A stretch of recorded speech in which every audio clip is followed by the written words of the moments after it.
My name is Adam Demirjian. I was the singer, songwriter, and guitar player of Brave Little Abacus, and I'm now the singer, songwriter, and guitar player of Me and Capri's. Excellent. And so when I start with every interview is, what age did you think you started being more interested in weirder music? Okay. Or, when did you realize maybe kids around you weren't listening to the same thing, right? The summer after 8th grade for me, so that puts me at 13 going on 14, I was introduced to, I knew what punk rock was in terms of, my childhood favorite band was Blink-182, and then I got through that, discovered bands like The Clash and The Ramones and, the classic 77 stuff. When I was 13, my friend Andrew, who I would go on to form Brave Little Abacus with, he opened the door for, contemporary punk rock, things really actually happening in real time, which was kind of the game changer, because I just didn't really understand that I thought all bands were old. I spent all of my middle school years being I like Nirvana, and Nirvana's not a band anymore, or I like The Offspring, and they're hardly a band anymore, silly things like that. And then so I'd say it was 13. And then with the advent of MySpace, going on the internet and listening to music by bands that were just actually real and functioning, and that was sort of the entryway into what I would say was, quote unquote weirder music. And then I was lucky too, because simultaneously through all my friends having older siblings, just going through their CD collections, that summer I heard Capri Jazz for the first time. Which was just nonsense music to me, but was such a turn on. I remember the exact car ride. My friend Cody would drive this wicked beat up truck around, this green truck that was named very lovingly Debbie. And so you're in Deb, and it's just an iPod, a first gen iPod, all his music on it, and his rule was that it was shuffled. When you drove, it was just on shuffle.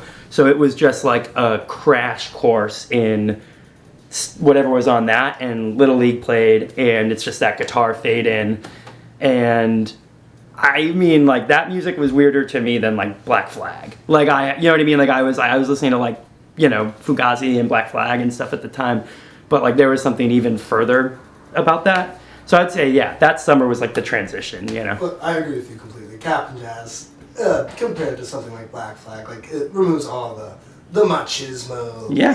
Yep. It's about kids being kids for the sake of being loud and being fast and messy, right? Yeah. Yeah, and even at that age, I knew at the end of the day that and I love 80s hardcore. I have a really big admiration for that period of music. But in terms of the big stuff, things like Black Flag, it's that has more in common with blues-oriented rock, like AC/DC riffs, just sped up and kind of thrashed out, than it does with what the indie rock or emo booms of something like Capri Jazz are. There's so much more it's out of nowhere, harmonically, just what the notes are. It's yeah. So that was a trip. But that being said, that was also a really funny time because I was taking that music in, but I was in a ska band. So it's you know what I mean? So it's not a real clean break for me. I don't really have that consistent of a story of getting into weirder music. You know what I mean? Yeah. When did you realize you wanted to create music, actually, beyond just observing? And how did that form? It was the same summer, and it was Andrew and us forming our first band, which was a ska band called Eggplant Danceoff. And he was the first person that asked me why I didn't write songs. At that point, I'd been playing guitar since I was probably 9. And I was I felt pretty accomplished. I played in our school's jazz band, and I could solo. And I was, I took guitar really seriously. I was proud of the fact that I could play Master of Puppets. You know what I mean? I worked at stuff like that. But I had never considered writing. He definitely was he just asked me, he's like, write a song. Like, why don't you write songs? You know? Yeah. And I just had never considered it. So you first started writing in Eggplant? Yep. Okay. Yeah, my very first songs ever. Yeah. Okay. Why ska? What was the draw to ska? Community. Yeah. Grew up around an area that had a wonderful, like, family-oriented venue called the Sad Cafe, and every Sunday was a ska show, and it was the most, like, I could not have asked for a more engaging and, like, protected and beautiful, like, entryway into performing music with other people. And if it wasn't for that, I don't think it would have been ska. I think it would have been like, because I liked like Red Hot Chili Peppers too. I could have like easily been in like a cover band playing like Under the Bridge or something. But yeah, it was the people and like everything about like at that moment playing ska. And I feel like a lot of people can relate to this who come up in like a ska scene when they're young. Is just like the whole audience musician relationship, like. The kids who go to the shows like learn at what parts of the songs to like skank and like two-step to, and they learn all the words, and it's just like it's just big and fun, and you know it's wild, like, and that's like that bass line has like permeated everything I've done in music ever since. Even though like I'm not in a ska band, I feel like it really laid a foundation. Sure. So that feeling of belonging and like community, did that exist without ska, or like what was the importance of like finding belonging and like a home? At that age, it was validating because you know you're at an age and like you know you're hitting like you know puberty and stuff, and you're it's a pretty like shit experience. You know what I mean? Like you're doing it pretty much alone, no matter what. So I think to simultaneously find a bunch of like-minded people on all kind of engaging. Being like, we're going to make this great thing together, which is like these 7 bands and like, or, you know, 5 bands or whatever. And this night of like, just like a total blast and like release. It's just really you're like, you just have a reason to be getting through it, you know?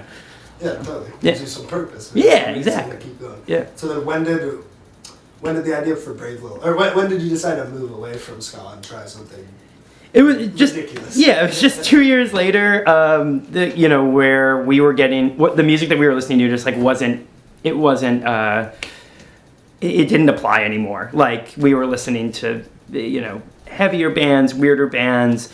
You know, Eggplant Danceoff only lasted from 2000 and like the end of 2005 to the beginning of 2007. Like it was only like 2 years. It's weird when you're young. Those periods are very long amounts of time. But then the reality is like your freshman and sophomore year of high school is like it's a joke. It's like not so yeah, it was just a couple years, and it was just being like we saw ourselves doing something a little bit off the beaten path, and then it became really off the beaten path like quickly. But why the name? Is there any significance to the name, or is it just word associated? It's a Brave Little Toaster reference. Okay. Yeah, that movie was like super important to 2 members of Brave Little Abacus, myself and Zach, who played like keyboards and also like wrote and stuff. We loved that movie. We were like really perplexed by it. Another like shared experience I feel like a lot of people my age have is they saw that movie when they were really young, and it was like really profound for them.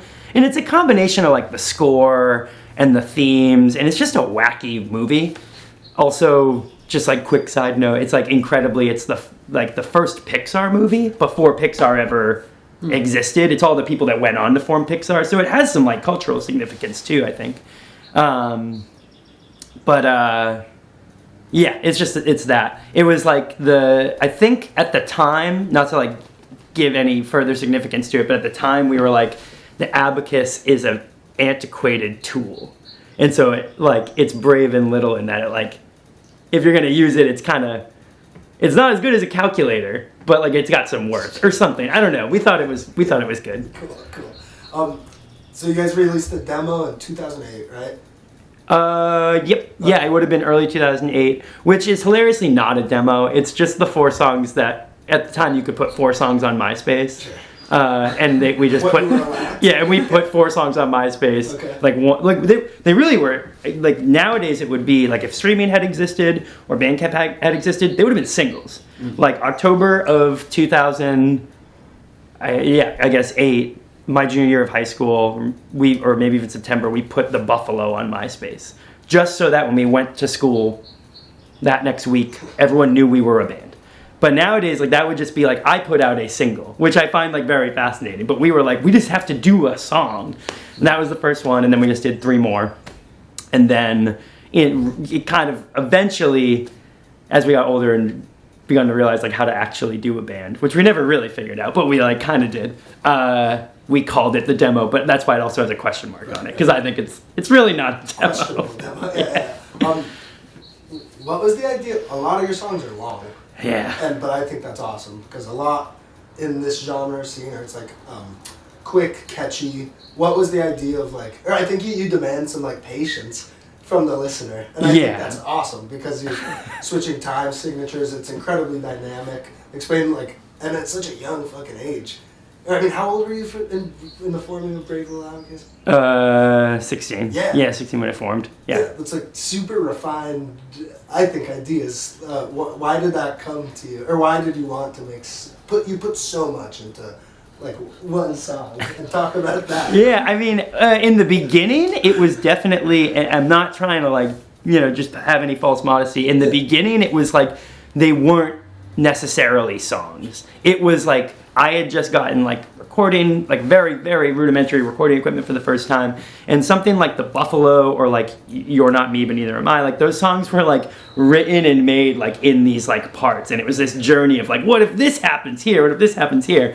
But then by the time we were making something like Masked Dancers, I do think that we just, to us, it didn't feel like a 10-minute long song. Like, and maybe that's partly because like Zach was super into classical music, and he was like a modern classical composer, and I was just like, yeah, people be around for this, But like all the long outros and like sometimes all those packed ideas, a lot of it was like, it was just where we were at creatively, like, and it's funny because the band got smarter. Like eventually the songs got a little bit shorter, but early on it was just like, why not? Like, why wouldn't this be a 3-minute ambient section? Like, why not? I'd never do it now, but I appreciate it, Yeah, dude, it's excess in the best moment. That makes you, so how is, like, you've obviously been writing music for a long time. How has it kind of changed over the years? Do you still write the same way that you wrote in Brave Little Abacus, or is it new now, or how does it even occur in the first place? What's the process like? In Brave Little Abacus, it was all very, like, stylistic and, like, I would say like musical first. It was like, like a riff or like an idea. And then it was kind of like pushing to force it to be a song. And I don't mean that as like derogatory in terms of that material. It's just like, there's a lot of early Brave Little Abacus stuff that it's like, I hear this young kid writing this really cool guitar part, and then they're like adding to it and adding to it and adding to it. And through my years of songwriting, like now everything moves a lot slower, and like if I feel like I've accomplished something with like a riff or like a guitar performance, I just want to take that like nugget and make it the best nugget of like truthful musical information it can be. And so I think that comes off as like it's much simpler, but I think I just am putting, as I've grown older, I've wanted to put more thought into less instead of less thought into more. Okay. Though I do really like appreciate what Brave Little Abacus accomplished with the more mentality. It's just a different approach. But back then it was I got this like, and then it was just like, oh, and then what if it goes here? What if it goes here? What if it goes here? And then it was writing, just these like very intense like diatribes of like single stream conscious like lyrics, like putting a lot of thought, but really just kind of like no edit. Like, no fucking edit button, like, it's just totally different than being 30 and being like, what should I say? Well, yeah, so lyrically, talk about that. Your performances back then, and like, what did you seek inspiration from? Was it really just filterless stream of consciousness, or what was the main source you were drawing from? I mean, I was really fortunate at that age. I had friends who were poets, like my friend Cody, who introduced me to Capri Jazz. He was a poet. He was an avid reader. I had some great relationships with like teachers. Like I had this incredible English teacher who's actually the dad of Ian, who plays bass in me and Capri's. His dad was our like English teacher in high school, and he was like, you know, he was asking a lot of us, like we were reading super modern literature. Like I was like, when we were like making Masked Dancers, I was reading like Vladimir, like Nabokov. Like I was like reading stuff like that. Like Nabokov, he's Lolita, right? Yeah. We were, I forget, we were doing a bunch of, we were doing Pale Fire, like the long form poem. He turned me on to like, I was reading like my first works of philosophy. Like I was reading like Nietzsche and like Theodor Adorno. Like so it's kind of crazy to say like what was exactly inspiring a lot of stuff. But I'll say this: I just think as kids, we had a lot of people around us who saw that we were excited. We were just excitable like about art in general. And so if they threw spaghetti at a wall, it stuck. And we took, you know what I mean? Like,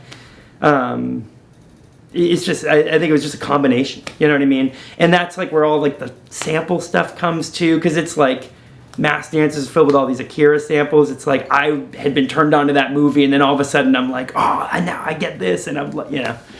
I think Brave Little Abacus fought for it. We had a lot of really intense periods. Really, almost on every album cycle, we had a lot of drama. And I don't say drama in like it was like small, like big life-changing stuff. The band almost broke up a number of times.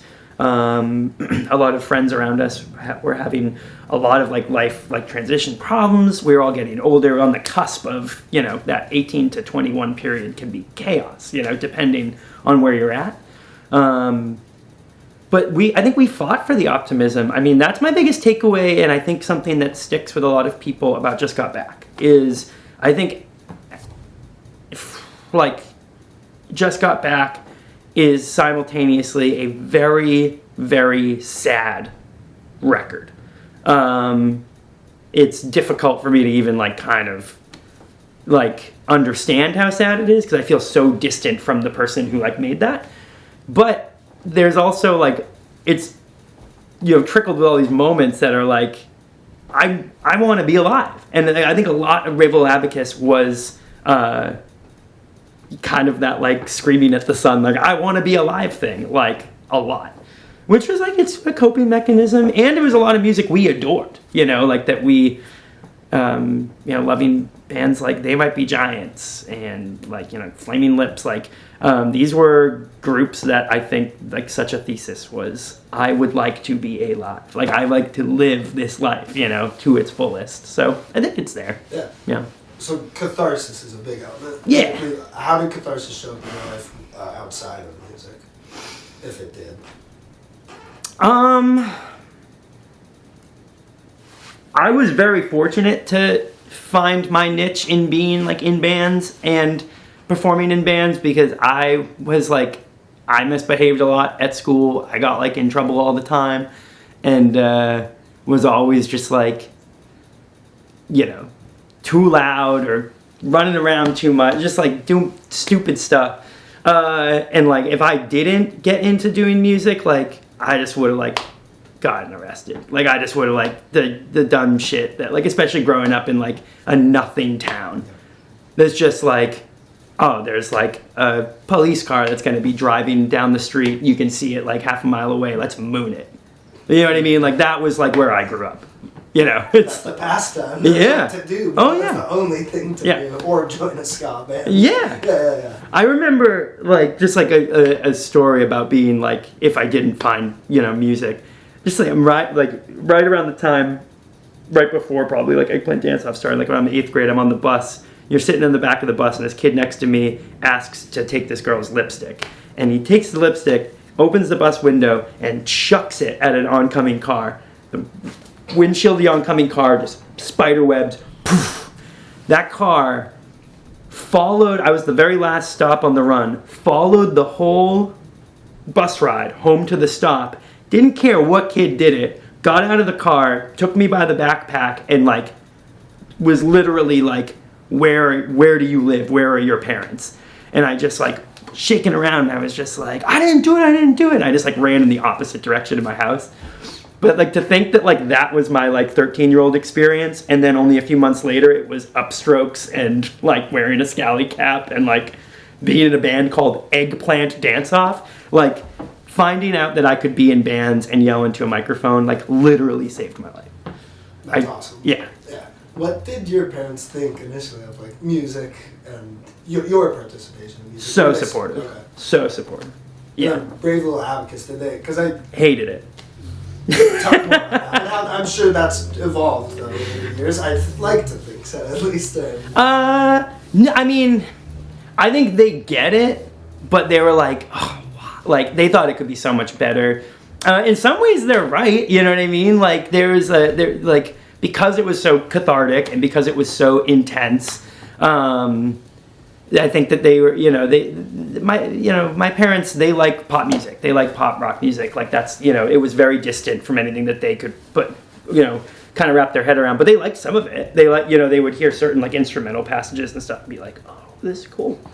But they were still so supportive. It didn't even matter that they didn't like aesthetically where it was going. That's where like we practiced in my parents' house. Like they were always so supportive. Yeah, the only place like me and my parents ever had any friction with music is like they wanted me to go to college, and they wanted me to like not just right out the gate of high school pursue music as a career.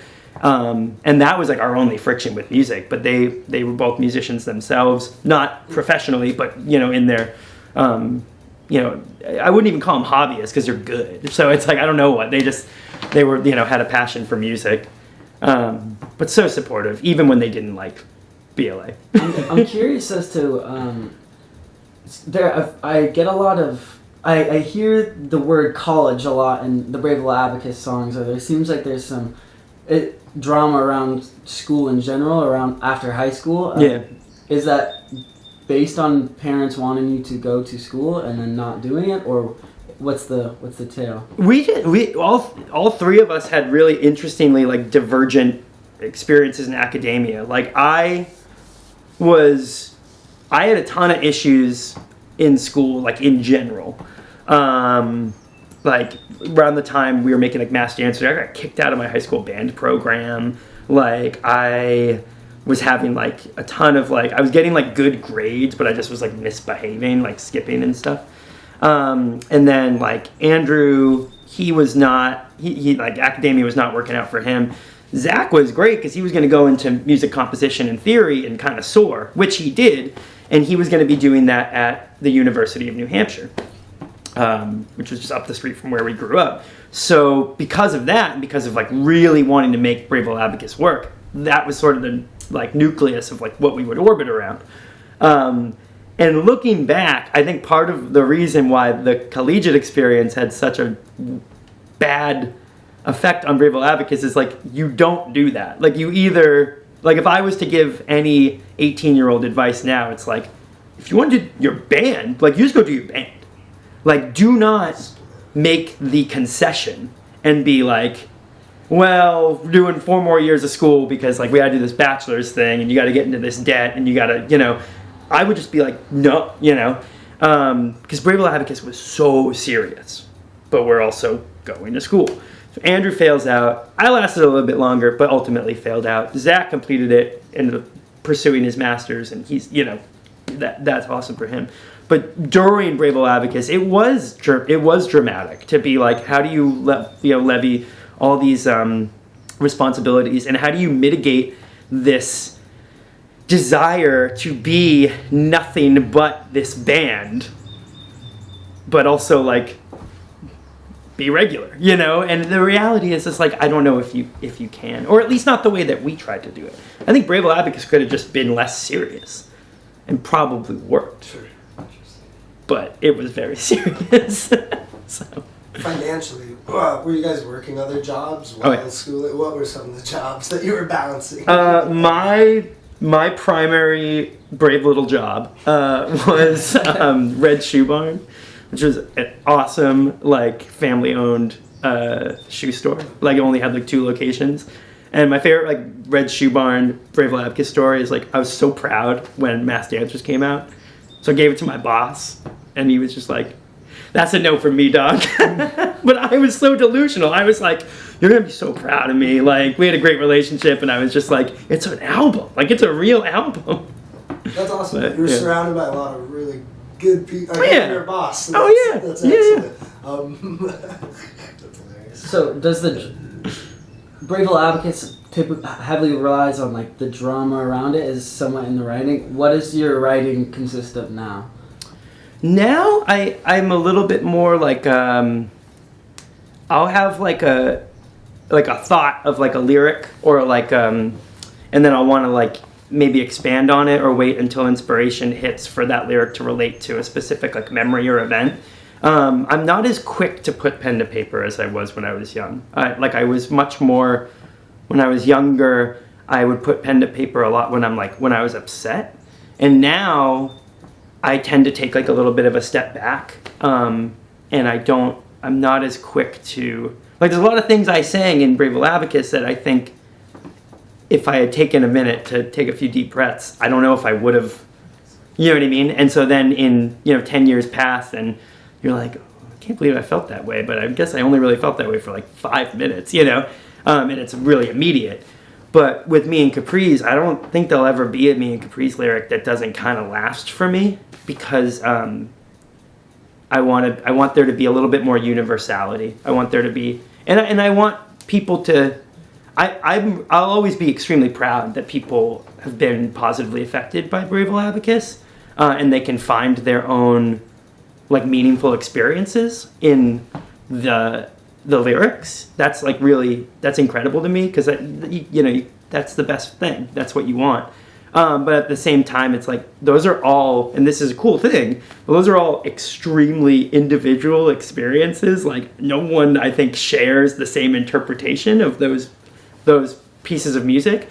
Whereas I would like to, at this age, make music that there's people who come together and are like, we're experiencing this, like, and we're on the same page. And I think that's what I've grown to like mine out of music so much, is that like I'm sharing this beautiful experience with someone else. Someone was intelligent enough to communicate an idea through sound and word that then me and this stranger both get together. Yeah, I don't know. That's like really...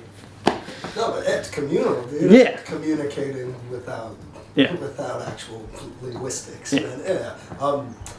That just reminds me also, like, I'm just, like, old and I'm, like, such a thoughts and prayers guy now. Like, that was such a thoughts and prayers answer. And I don't mean that in, like, the politician sense, but I just mean in the, like, no, yeah, I wanted to, like, scream about, like, an unrequited love interest into an SM58 at, 18 years old. And now, like, I'd much rather, like, this is a really tough time for people to be alive. Like, we need some good experiences. Like, yeah. Is there embarrassment in Brave Little Abacus? Oh, yeah. Yeah, because we've talked to a lot of it. And, like, a lot of bands in the scene will end after, like, a 3-year lifespan. Yeah, 3-5, yeah, and exactly, yeah.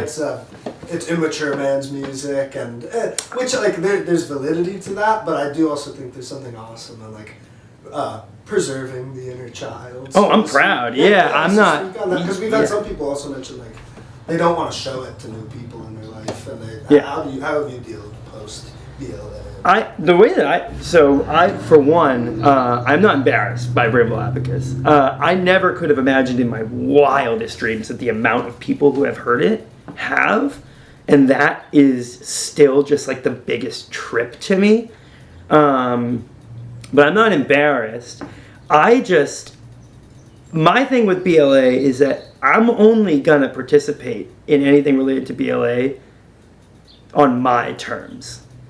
And sometimes that bums people out, because, like, I'm not gonna drop everything and be like, Brave Little Abacus has over 30,000 Spotify monthly listeners. This is now my job. Like, that's fucking corny. Like, that's not what music is about to me.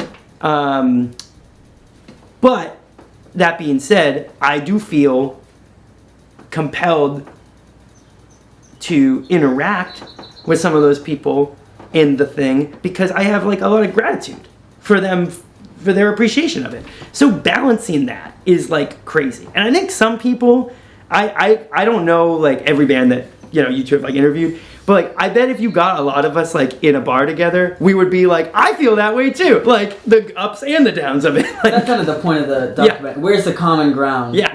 Like it's kind of just a general analysis of the emo culture. Yeah, because you guys all did something very similar. Yeah. And I think you're exactly right. Yeah, I think it would be hilarious. Yeah, me fucking too. It's funny how many things are repeated. It's just, like the list gets just so long. Just, we just heard that yesterday. Yeah.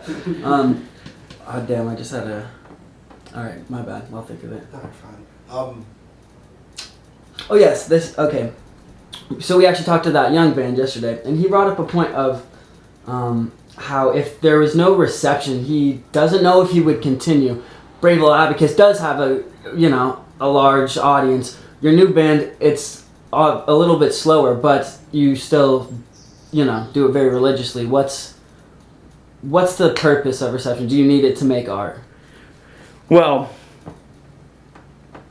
I don't know if I worded that. No, you worded it. Yeah, no, you worded it great. No, I don't need it. Brave Little Abacus didn't need it. Yeah, I don't. I actually think that Brave Little Abacus would have not been able to achieve, like, artistically any of the stuff that it did if it had not been in, like, proverbial squalor of, like, not really, not being able to get a show in Philly. Like, it's like if Brave Little Abacus had gotten signed to some, like, cool, like, indie label, like, probably just would have ended up being, like, a pop-punk band, like, But now, no, like, I'm just gonna, like, write songs until I die. It's, yeah. And it's, like, for better and worse, My 20s have, like, passed me by, and I just have songs, but I'm proud of them. And, like, I'm so proud of Me and Capri's. Like, Me and Capri's is the best band I've ever been in, and I really can't wait until 10 years from now and a bunch of people think it's the best band. Because that's what happened with BL. It's just going to happen again. Sure it will. Yeah. So how did speak on the formation of Me and Capri's and when that began and how and why? Brave Little Abacus. Brave Little Abacus had a funny breakup where it, like, ended, but we had to, like, put out our last EP, Ukume, and, like, play some shows. And I was just like, it's pretty awkward if you're like, because I, like, quit Brave Little Abacus. Like, that's how, it's, like, really melodramatic. But, like, it wasn't, like, a super amicable breakup. I was like, I'm quitting. But then it was like, but we're going to be a band for the next, like, 6 months. That's pretty awkward. So I wanted to, like, spice it up a bit. So I was like, let's get a live drummer. Because we always played with backing tracks. Which was a whole wild thing. But so we got Nick Marone to play live drums, and I, like, kind of knew deep down that, like, I was gonna get to know this guy, and we were gonna, like, develop a relationship, and Brave Little Abacus was gonna break up, and I would start planting the seeds of the next thing with him. So I just loved playing with Nick, like, pretty immediately. It was like there was a lot of chemistry. And it took a while. Like, the formation of Me and Capri's took a while. Like, a lot of people, we all had, like, a lot of life stuff going on. But once we got, like, the lineup down and it's all, super close friends, it just started to happen. But I took a long time between Brave Little Abacus and being like, Me and Capri's is going to be a band. Really reconfigured what I wanted out of being in a band, what I wanted out of performing. And I was just burnt. I was on the end of Brave Little Abacus, I was really burnt on the band thing. And I knew I'd form another one and pursue it, but I needed a buffer. So there was a while there. I'm curious to the functionality of the two bands. So Brave Little Abacus seems like it was like a friend first kind of thing. Yeah. And Me and Capri's is based on music. So what is the, is there any dichotomy, or are they related at all? Or? Yeah, well, it's funny. Me and Capri's is definitely, friend first. We all live together. We're very, very close. But Me and Capri's is a much, much different band than Brave Little Abacus in that there's, like, really, really high expectations set on itself. And, like, Me and Capri's is really, like, it's really a live band. And that's, like, its actual biggest difference than BLA is Brave Little Abacus made records, and then we had to figure out ways to, like, make them loud to do them in front of whoever would show up to see them. It was not a live band. Like, it was, we played some good shows, like, when it worked, especially, like, if we were at a venue and someone could turn the backing tracks up loud, then we'd get into it. But Me and Capri's, on the other hand, is like, it's a live experience, and it's like, recording Me and Capri is a blast, but playing Me and Capri shows is what it's all really about for us. So that it's just total opposite. But Me and Capri's works like naturally, like exactly how it's written. Super, but, yeah. BLA, I'd argue, like there's so much layering. Yeah, I can only imagine how hard that is to get that together in front of a fucking audience. And like singing the stuff more than once, like I just never was mature enough to be like, yo, you're gonna have to sing it again. Like I just would be like, ah, and then we'd do it live and be like, like I can't do it. What were some of the first BLA shows looking like? Like were there nasty basements? Were they? Those came a little later. Our first show was like a wild, like incredible show at the University of New Hampshire. But when we were in high school, so we were playing a college to like really, really hip college kids, and they fucking loved it. They were like, "Who are these 3 children with these drum backing tracks, like dancing around, going wild?" And I only can look back if I was 21 and saw a 16 to 17-year-old doing what Brave Little Abacus was doing, I'd be like, this is my favorite band. Yeah. I mean, this is my favorite band in the world. So yeah, the first shows were great. And then it was garages, and then it was coming down here to Boston from New Hampshire to play like more like punk-oriented house shows. It was all over the place. Yeah, we always used to joke that we would play wherever we could find an outlet. That was like I'm sure other bands have that joke too, like a power outlet. Like you're walking through like a park and you're like, you can play a show there. I'm always fascinated that college kids listen to this music, because I think where we grew up. Well, I think I don't know if it's a time thing, but yeah, it doesn't feel like the college kids would listen to this type of stuff now. Yeah, maybe it's town based. I don't know. Yeah. In our town, it's just hip hop. That's what all college kids listen to. Or when you go to like a house party, it's just interesting. Yeah. That could be like demo. That could be like anything, I guess. Yeah. Where we were at, I mean, a lot of those kids at the time, they were like listening to like weird indie rock or electronic music. And there was a time where Brave Little Abacus was smack dab in the middle of those two things to someone like that. You know, it was like, there's a synthesizer. Like, that's cool. And then also it's like scraggly guitar. It's just like smash it together, you know? Yeah, do you see anyone merging those two again? Because I think you were one of the first examples, and not to go swim up your ass, but yeah, I think BLA is one of the early examples of merging a lot of electronic with rock. And what was folk and stuff. Yeah, what was your idea behind it? Was that conscious that you wanted to? Or were you just going crazy? I mean, we were like listening to like Aphex Twin, you know, and we were listening to like early like Brian Eno stuff. Like, you know, none of it came out of nowhere. You know what I mean? You know, we were listening to so much different stuff, like those ambient sections, like on Just Got Back. Like those were super inspired by like Brian Eno, obviously. It was a conscious decision. We just liked it. And also, Zach was such an incredible collaborator, like writing with, is like, why wouldn't you like push for like the keyboard experience? You know what I mean? Like more keyboard stuff, because he just brought so much to the table. As for like where that's gone, like I mean, when that Glass Beach record came out, I was like, this is it's absolutely like remarkable. But B, it's like, I think it's what, I don't know, sorry, I lost my train of thought for a second.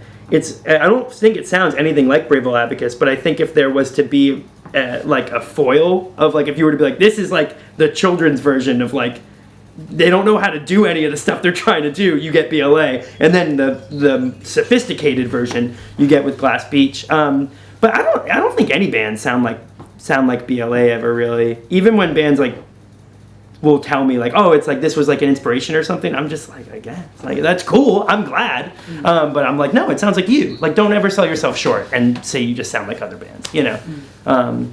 I say that to like a lot of young people that I've met over the years who talk to me about BLA. I'm just like, no, you sound like you. Like, and BLA sounded like us, you know. Yeah, and I think when you were in the, correct me if I'm wrong, but I don't think you guys were trying to sound like anyone either. Like, you guys were you. Yeah, big time. Yeah. Big time. Okay. To like an elitist like standpoint, you know, like to it, yeah. No, for sure. It's Would you go further on the elitist standpoint, or like what was there like just a lot of ego for the band, or They were proud of. yeah. I think we were like three like little art freaks who were just like we're thinking about this in a big way. You know what I mean? Like you're playing like a battle of the bands with like, you know, like a band covering like Taking Back Sunday, and they got like the wireless thing and they're doing the guitar spins, and we're just like, we're artists. Like this is stupid. Yeah. No, it's super elitist. Like it was, and I think that's the only way that a kid that age pushes like that hard. You know what I mean? Like I definitely think that we could have had a reality check a few times, but it's like you had a $200 laptop and the cheapest interface that you could possibly get, and like maybe 3 microphones, and like that's what those 3 kids came up with. Like you got to be kind of like, let's go, you know. In regards to reality checks, I'm sure you guys did have some naturally. Oh yeah. What were some of those? Printing 1,000 copies of Masked Dancers on CD, doing a release show, the police shutting it down because of a noise complaint, and having only sold 2 copies before the end of the night. That was a strong reality check. Definitely trying to tour. Like a 3-month period of sending like hundreds of emails and only yielding like 2 responses. you get that? Yeah. That was tough because like the thing is like everyone likes to like sugarcoat that there's like this wild, like if you have like a map, like there's a, you know, like the Always Sunny thing of like this connects to this, that like everything like is beautifully connected, but the way about Pepe Silvia. yeah and like all these like, you know, DIY scenes and this and that, and the way I see it is that happened in the 80s to the 90s, like 83 to like 93. There was like a decade of like, you know, people taking a phone book and being at the library and calling venues and stuff. And then there's like a nothing period of that. And I could be totally wrong on this, but like, I think in 2008 to 2011, like I could not get a BLA show outside of New Hampshire, Massachusetts, and New York to save my life. And the only reason that we could even get a New York show is because we made friends with bands from New York. Like had we not, never would have happened. And now it's so different. You can have one of these and an Instagram account and book a tour 12 months out and you are good. It didn't feel like that then. It didn't. Okay, so you've answered partially what I'm about to ask you about. How do you think the internet and just access to the internet has both helped music and tarnished a lot of it? What are your opinions on it all? Because I think it's helped so many people have a platform, but I also think it's enabled so many other things, and I'm curious to know your opinion. Certainly wouldn't be talking to you if it wasn't for the internet and the way it's changed music consumption, which is crazy to think. How it's helped it is young people are so much more engaged with how to market their product, their music, like, and proverbially like bring it to market. They're so much more engaged with how to like develop and maintain an audience.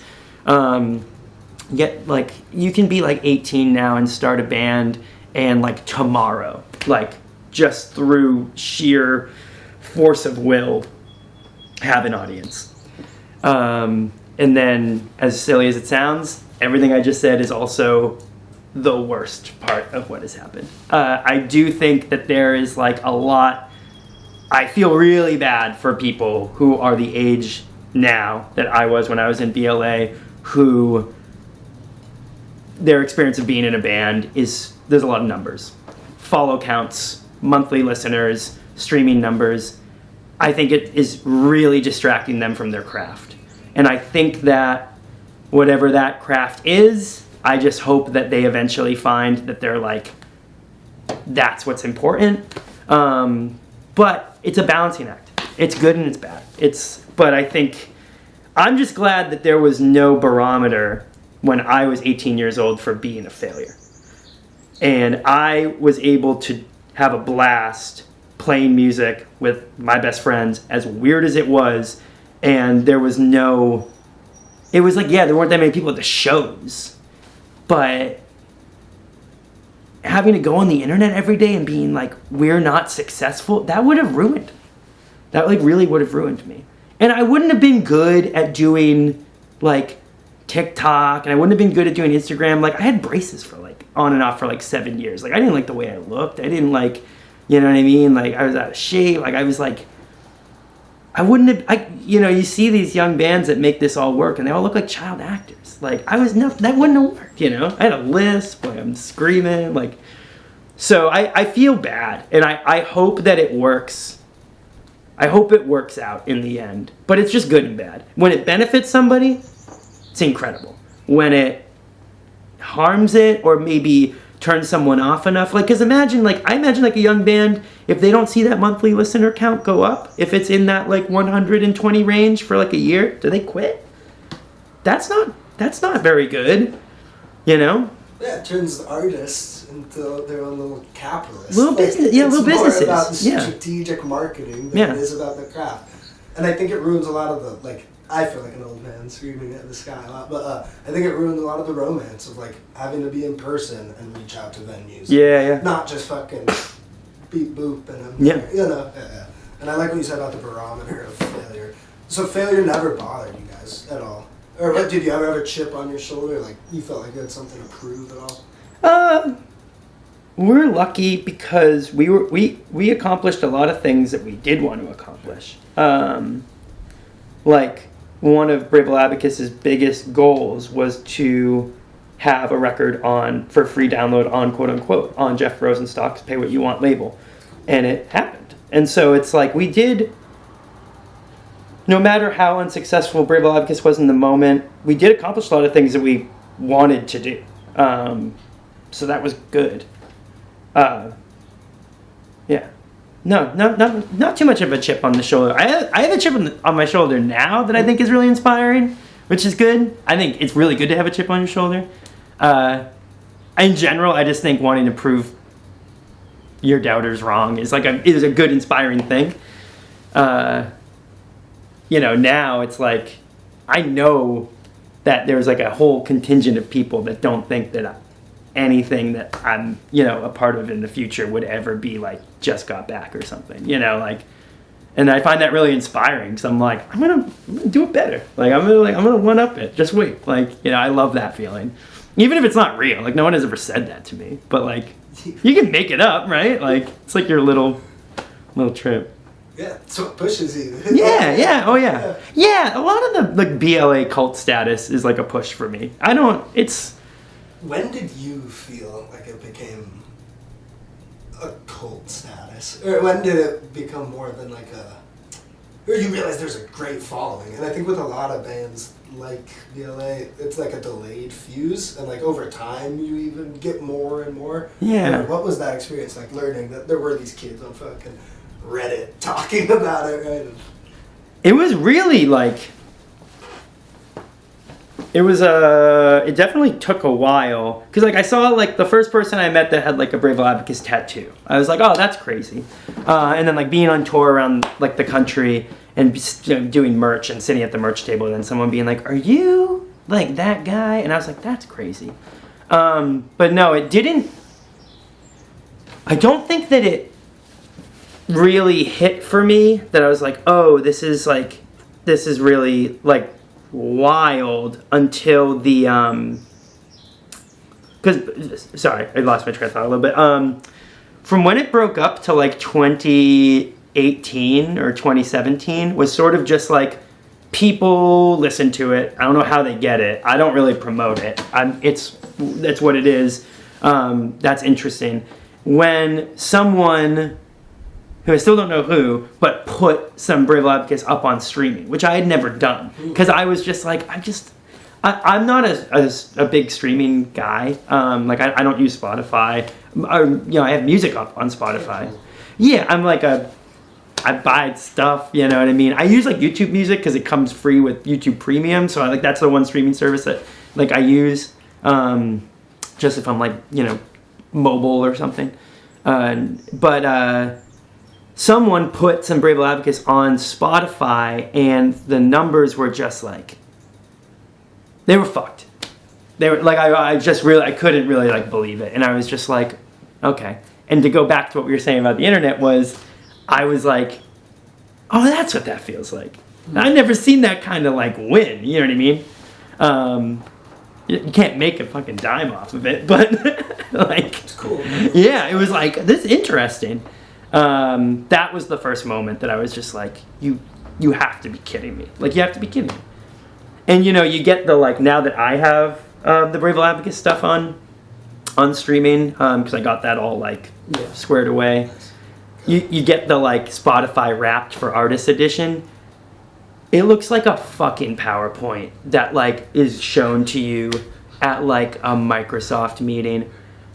That shit is like, it is like, your year was full of high notes, like over 2 million streams, blah blah blah blah blah. It's just like, I got fucking $300 in my bank account. Like, get out of my face. Like, it is, but it's crazy to go back to the internet thing. It's like, I don't know. Like, that might be a good gas up for the kid that gets that at 18. It could be. It could also be like completely altering their development. Like, you know what I mean? Like, it's crazy. Yeah, the hubris. Yeah. And I'm like almost thankful that I get to see that with the knowledge I have of like going through my entire life, because I'm like, this is crazy. Like, does anyone else think this is crazy? Like, they're giving you an attaboy, like with this like, I don't know, like just like Wall Street Journal looking like dumbass like primary color, like, yeah, like I'm just like, this is crazy. I don't know. Sorry, I'm like ranting on that. No, that's good. I hope you feel validated though for what you did as a Yeah, man. I mean, yeah. It's cool. You said something about tangibility, and clearly you have a lot of things. Dumb stuff. But so do I. I collect action figures, Yeah, records out the ass, VHS. What? And because I like the romance of it. I like touching it, being able to put the wax on the player, feeling the grooves. But I've also found it damaging in just the sense that maybe I'm putting too much importance in material. Absolutely. And it's a large burden. So speak on how it's both awesome to collect and not so awesome. Yeah, at the end of the day, like, any way that anyone wants to consume art, I'm so into. Like, I despite not being like the most into streaming guy, like I would never judge like anyone, you know. I just hope that one day streaming presents as a more equitable service to creators and to artists. That's all I hope for. I don't ever want to demonize the way in which people listen to music, because that's just context of like when they were born. Like, you know, like that's to me. But yeah, no, I think I definitely have gone through periods of putting far too much importance on those things that I own and like, and why I should own them and this and that, you know what I mean? Like, I think that definitely is like, it's a balancing act, you know? But I think as long as you just like kind of create a scenario in which you're satisfied, but you're also not giving into like a compulsion, you know what I mean? Like, I definitely always try to stay far away from like especially with record buying, like the record buying compulsion, you know, like, but if it means, if there's weight to it, then it's like, Okay. So outside of music, what gives you comfort in the world? If you know, I read a lot of comics. I love reading comics. I love professional wrestling. I watch a lot of professional wrestling. My friends and family, just hanging out. It's a lot of music though, I gotta be honest. Like, literally just this past weekend, like I was down in the studio in Rhode Island, like playing bass on my friend's record, like this EP I'm so excited about. Like, and then I just went right back to it and back here working on me and Capri's stuff. Like, that's just how I like to live, you know?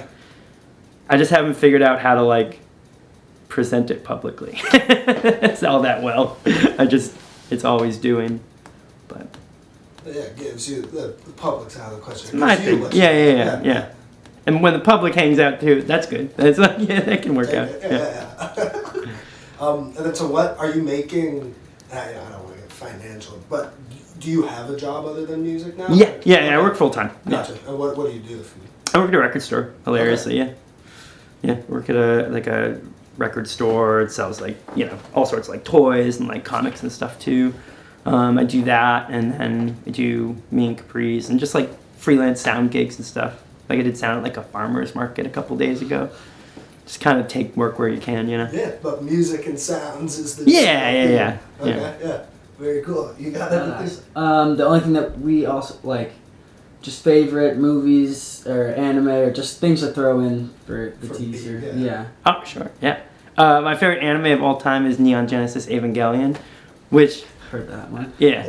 Always is really funny to me. I didn't discover until long after Brave Little Abacus, and when I first watched it, particularly watching End of Ava, was just like, oh, I totally get why all the kids that like that band dig this. Like, I was like, this is like so, like, there's some weird through line there, but I swear, I had never interacted with it up until I was like 25 or something. What do you think that mutual territory is? Because a lot of people reference that. Just tapping into, like, it's just like, it's the you can never go home again thing. Like, just dealing with the weight of, like, you know, it's... The past is like set, and it's like, I don't know, there's something very, very profound. I mean, like, End of Evangelion's definitely in my top 5 movies of all time. I don't think I could say it's number 1. It's a little too devastating to be number 1, but yeah, it's just really profound, I think. Yeah. Cool. Any other animes that you like besides? I'm not a huge anime guy. I like the ones I dig, I really dig. Like, I really love Cowboy Bebop, and I like love Ava. But there's a ton of anime that I just like. I gotta watch it. I just like haven't really. But like I love like Ghost in the Shell. I love Akira.